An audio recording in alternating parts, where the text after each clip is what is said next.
अजून जर सांगायचं म्हटलात तर खूप तुम्हाला बाबळीचं लाकूड माहिती आहे, बाबळीचं झाड माहिती आहे, साल. अंगदुखी कुणाकुणाला इथं अंगदुखी, ठीक आहे ठेवा असू दे. तर तुम्हाला सांगू का, संध्याकाळी घरी गेल्यानंतर बघा की आळस येतोय, कंटाळ येतोय, थकवा खूप जाणवतोय, खूप थकवा जाणवतोय. अशा लोकांनी काय करायचं आहे, बाबळीची साल ठेचून ठेचून ठेचून ना त्याची पावडर केल्यासारखं करायचं. बघा ठेचून ठेचून दगडात असं ठेचायचं ठेचायचं, थोडंसं पावडर झाल्यासारखी करायची ती साल.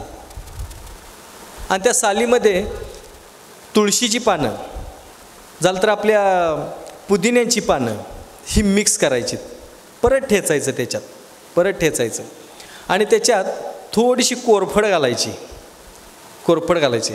हे मिक्स करायचं आणि हे कम से कम 2 दिवस झाकून ठेवायचं.